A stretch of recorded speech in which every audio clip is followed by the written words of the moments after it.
Great Debaters Contest is brought to you by Safaricom M-Pesa.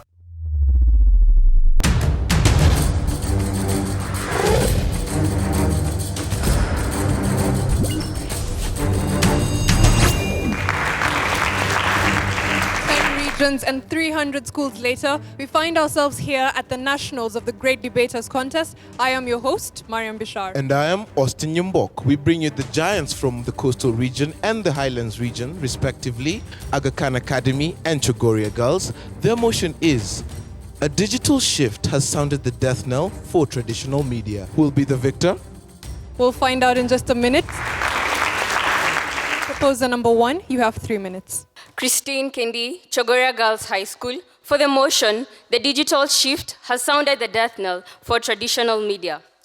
I am here for a very simple purpose, to basically make us understand what we really mean by the digital shift, and to make us see the need, and to make us understand and see that how much it has affected our lives.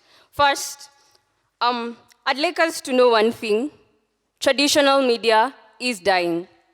And the reason is, most media houses, most editors, most corporate people ask themselves, how do we serve the internet-born generation, the generation that was born with computers, the generation that was there when it all started? Well, this is how.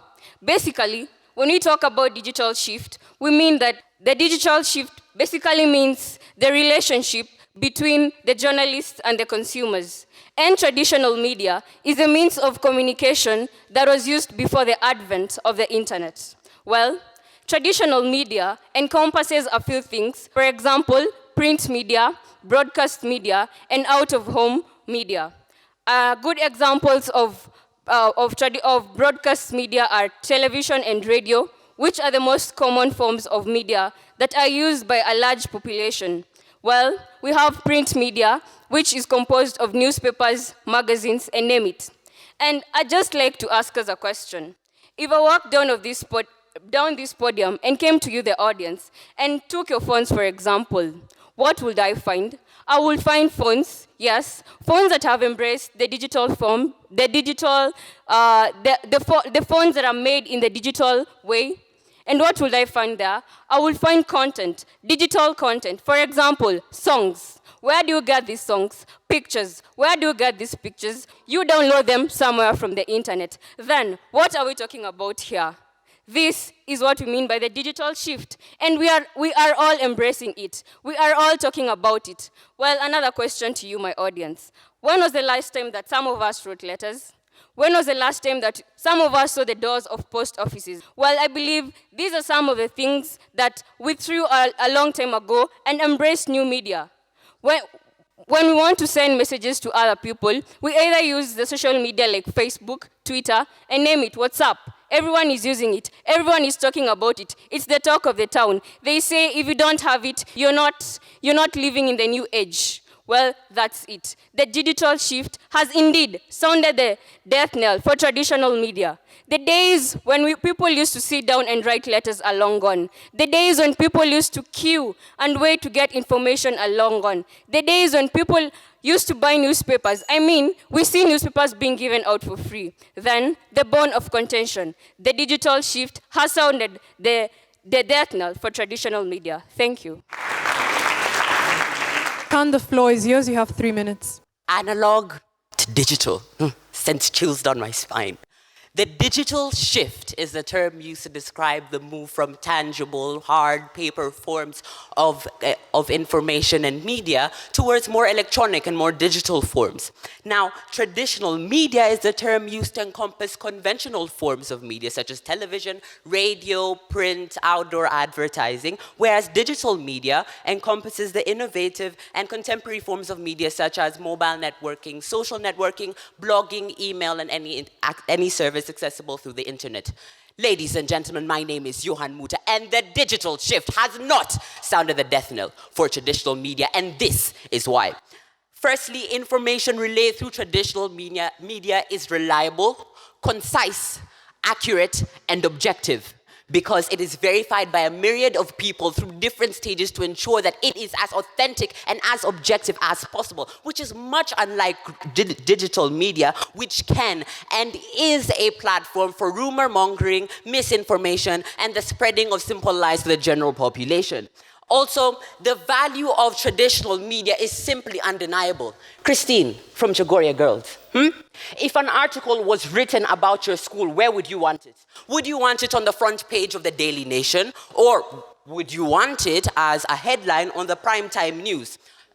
I know where you want it. You want it buried underneath a 50-character URL, underneath domain after subpage on some ambiguous website. Because, you said that the digital shift has sounded the death knell for traditional media. Also, traditional media is extremely powerful. It costs millions upon millions of shillings to put forward advertisements on newspapers or on television.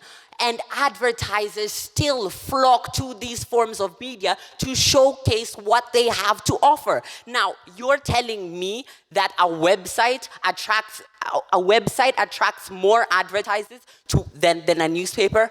My friend, you are very mistaken. Also, we live in a world where freedom of speech and right to free expression is becoming ever more important. And mainstream media is far, far more effective to standing up to big institutions like governments and corporations. When newspapers publish scandals and controversies online regarding government corruption or any issue or any other issue of the sort, these things explode massively. And this was seen very recently with a National Youth Service saga right here in Kenya, not to mention a host of other examples. Also, with digital media, information and statements are made about corruption scandals every single day, but these are merely insignificant opinions because they do not carry the weight and the power that those statements made on traditional media carry. Now, the idea of the digital shift completely phasing out traditional media is simply absurd. We have been unable since the history of mankind to achieve 100% literacy rates. How do you expect the world to invest the cost and the political will to achieve 100% digital penetration and therefore cause the death of traditional media? Thank you. Okay, we'll hear rebuttals now, beginning with the proposition. You have 3 minutes.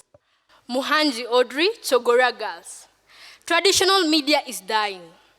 You could almost hear the collective groan from journalists across North America last April when news broke out that Rob Kuznia, winner of a 2015 Pulitzer Prize on local reporting, moved from journalism to public relations because he could not pay his rent.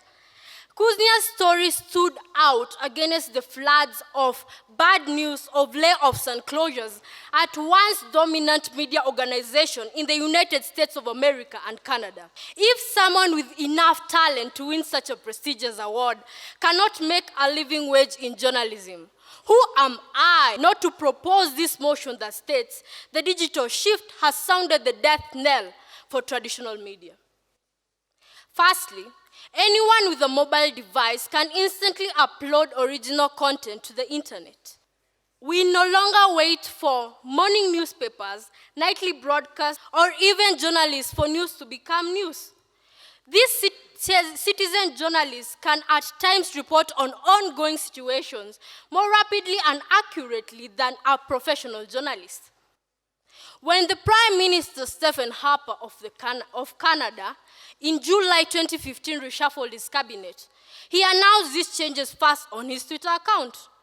God are the days when we wait for the president to call for a press conference and a presidential stand to be put in front of the White House or State House. The organizers say, we're journalists, songa songa huko. Translation, you journalists move over there. The president comes and waits. Ready when you are. Our president is the most followed on Twitter in Africa. And he can easily post cabinet reshuffles online. And this will soon be. Secondly, Social media has given politicians a platform where they can talk over the heads of journalists directly to their intended audience. They are not alone. Advocacy groups, companies, think tanks, and academics are using social media to tell the stories as they want it to be told. In the digital world, journalists no longer have a quasi-monopoly on information. Thirdly, recent announcement of major layoffs and closures in the New York Times and USA Today has sounded the death knell for traditional media. Most of the underpaid or overworked reporters and news staffers have either quit or being laid off because of the demanding pressure to unearth research and conduct research before they explode on Twitter. And we have consulted. Christine wants to be internet famous. Opposition, you have 3 minutes for your counter-argument. My dear friends, my opponents seem to be supporting an idea that while on the surface may seem logical, it is one that is absurd in every single possible manner.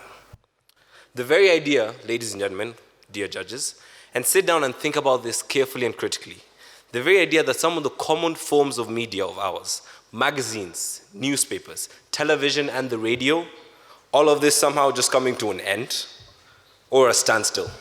I mean, let's use standstill. Sounds ridiculous, doesn't it? That's because it is. My worthy opponents began by arguing a topic that in itself is flawed and cannot be a reality. That was their biggest mistake, a mistake that I'm about to punish them on.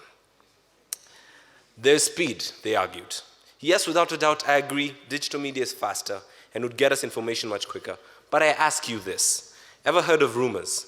The recent Paris attacks that happened recently, the minute they broke out, speculations were flying everywhere. People began to assume that he was a terrorist, a Punjabi man, photoshopped with a Kevlar vest on him. Digital media is fast, my dear friends, but it's inaccurate. There are rumors, speculations, and assumptions made by every single common person with access to a cell phone. Someone told us there's 571 people with access to a phone. Why do we have this seemingly stupid idea of seeing a breaking news on TV or on your social media, but I'll still wait for that 9 o'clock briefing to watch what actually happened?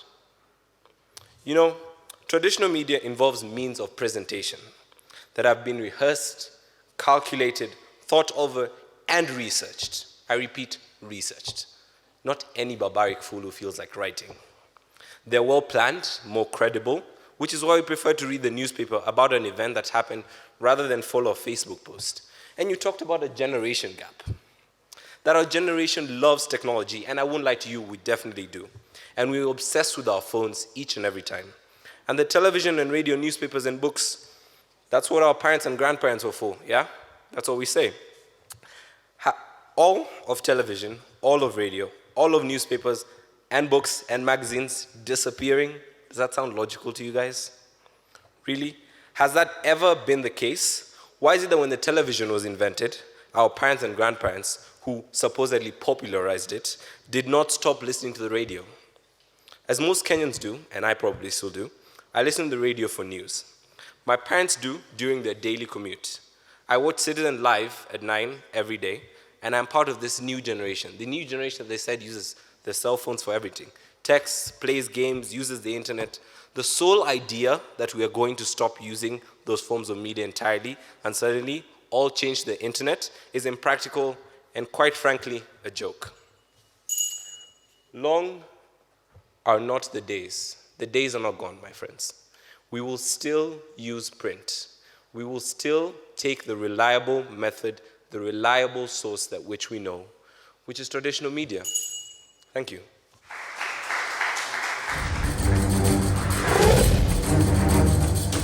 Nianze na Safcom, Double tap, wakaleta M-Pesa, double tap, wakaongeza M-Shwari, double tap, hizo zote mimi nikalike, double tap, pia we utalike. double tap. Take part in the M Challenge by sending your short song, rap, or poem about Safaricom M-Pesa on WhatsApp, and you could win 1,000 shillings in Safaricom airtime.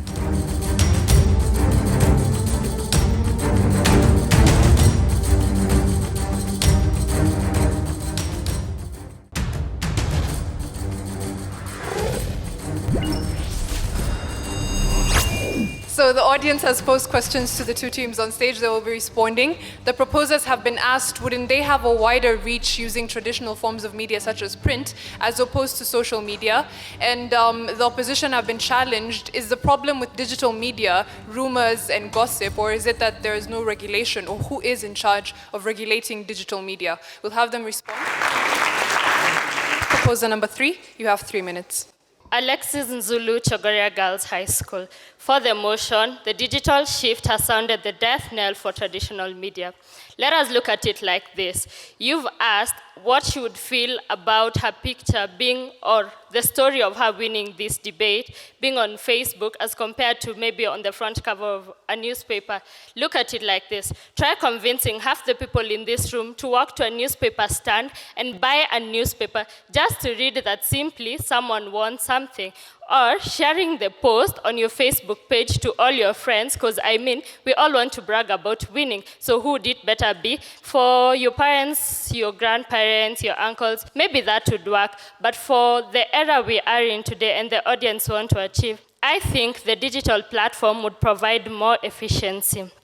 Now, with that answered, according to the Nielsen, which is a communications group in the United States, there has been a drop from 98.7% to 96.7% in the newspaper circulation, simply because more people are now streaming online to get their information. It is in this line that a statistics by Ogabole Omule from Nigeria reports that most newspaper companies in Nigeria have now shifted to publishing the newspapers online than print media. This enhances the circulation and more people get to read their newspapers. The costs involved in production of newspapers range from 30 to 40% of the newspaper production, where compared to that of online information, you get that the cost narrowed down to only 0. Most companies now prefer to publish their news online than use normal print media, which will cost more, yet achieve a narrow audience. I am not saying that people don't buy newspapers. I believe most of us in this room still do, but it is more efficient and it will cover a wide range of an audience if news is posted on social media. E-learning, which breaks monotony in class, for example, Elimu TV, which caters for students who cannot access school services because of fees issues. Safaricom, an example, Toyota Kenya, e-commerce. Most media houses, Standard Media Group, has an online page. Nation Media Group has an online page.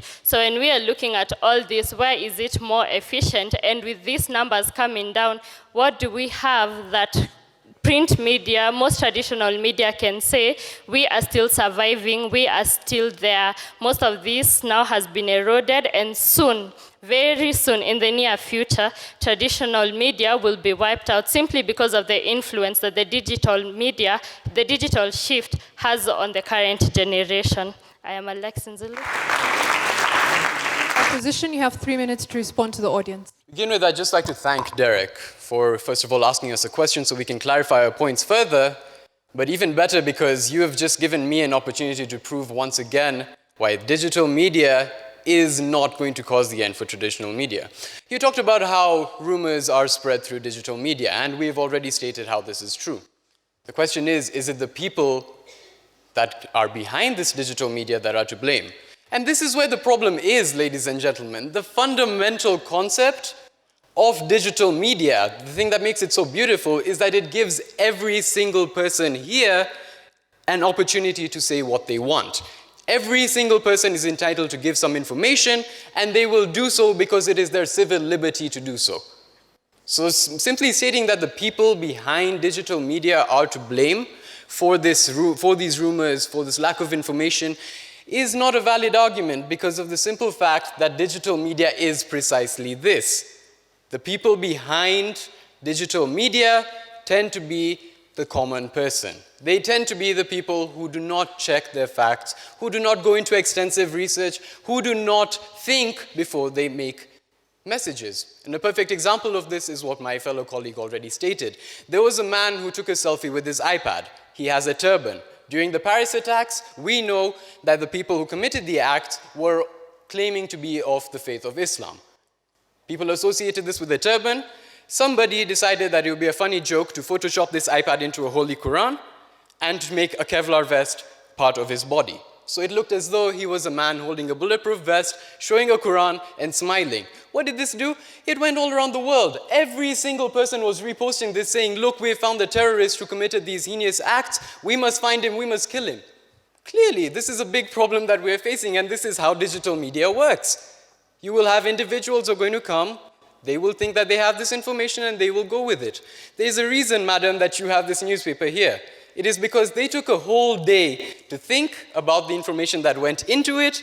They went through editing, they went through fact-checking, they went through citing, and that is why you have a newspaper, and that is why every morning each of us wakes up, reads a newspaper, and then talks about the information they found. Now, furthermore, my fellow colleagues here talked about wider reach. It's true, a lot of us have more access to internet now. To be precise, according to the Gallup poll, which conducted a poll in Kenya, Kenyans, about 52.4% to be precise, 52.4% of us have access to the internet, which is fantastic. It shows how much progress we've made. But just sit down and think about this for a second. Half of the population has access to internet. The other half does not. Merely saying that digital media is going to phase in and traditional media is going to kick out literally means that you are going to have half of the Kenyan population no longer having access to information, no longer having access to entertainment, to media. And this is why digital media is fundamentally flawed and cannot replace traditional media.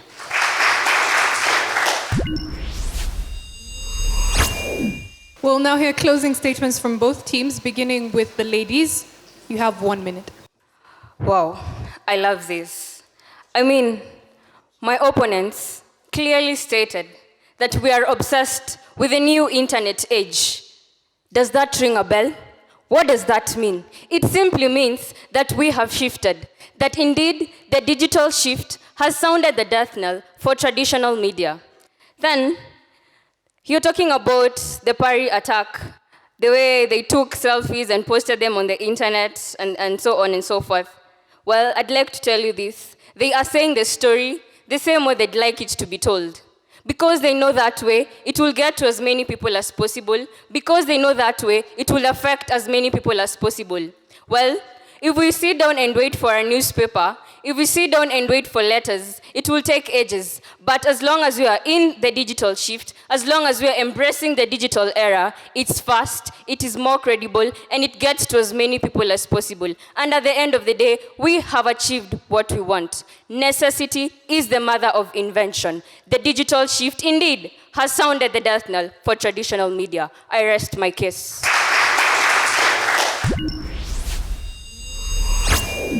Thank you. Gentlemen, you have 1 minute as well. Judge Booker, look right there.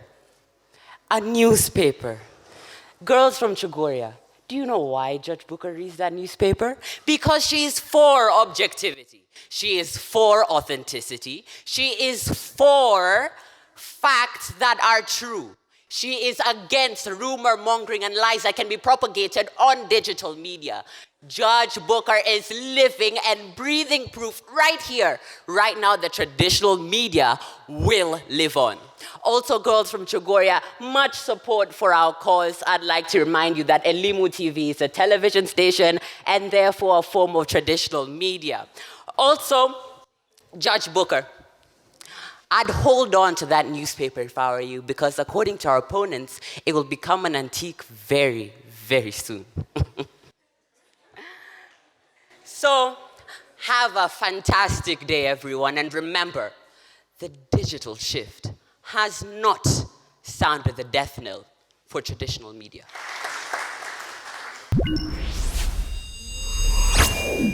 Chogoria girls, I think when you started off the motion, Christine, what I expected was a clear, definition of terminology. You do that, but not, in totality. And I think that is one of the areas where Johan comes in and just, takes it over from you. Audrey, good examples, very, very good examples. You also are able to appeal to our emotion. Alexis, I think for me, when you came on, you're a very composed speaker. And when you came on, you gave us evidence of statistics. You gave us evidence of the circulation figures and why we should actually be seeing this as the inevitable end as far as the traditional media is concerned. All the best to the two schools. Johan, I don't know what to say about you because, I was trying to look for something to say that would, get a point out of you. But you were just very passionate. You're a great speaker. You studied the team very well. I mean, that was commendable. I appreciate what you did on the stage. That was a good flow, mastery of language. That was a strong start. Beaverton as well, you did not bring the motion down in any way. The tempo was still the same. That was commendable. I love your logic coupled with your confidence as well. So that was good cross-examination as well. Yes. I love, what I remember about you is credibility. You hammered it very well with, of course, coupled with the fact that you have good mastery of language and presentation and passion. And so I remember credibility being the element that you brought forth. That was very good and commendable. I mean, there was very well demonstrated team spirit in your team as well. The others just work on a few as well, but I also commend what you did. That was quite strong as well. All right? All the best to the two teams. I'm proud of you. There is something important about understanding emotion with the aim of speaking to other people about it. Someone said, if you can't explain it to a 6-year-old, then you've not really understood it well. And I think most of you have made us understand the emotion.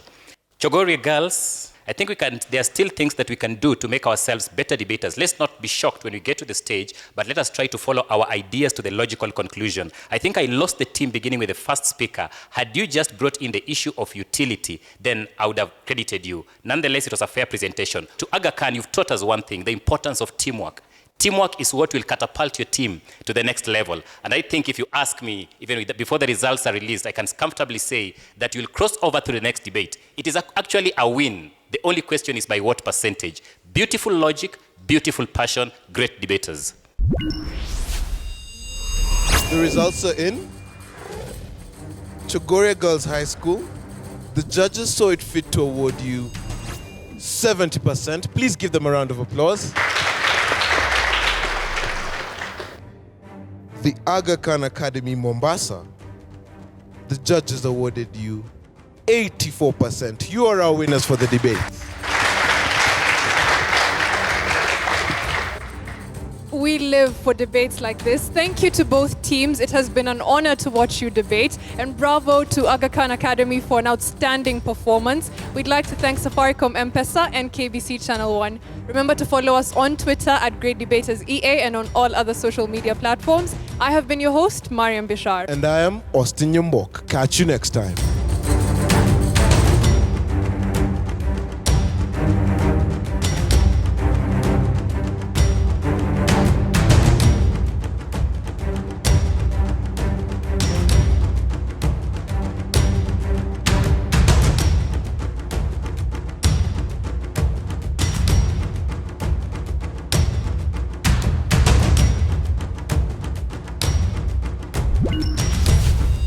The Great Debaters Contest was brought to you by Safaricom M-Pesa.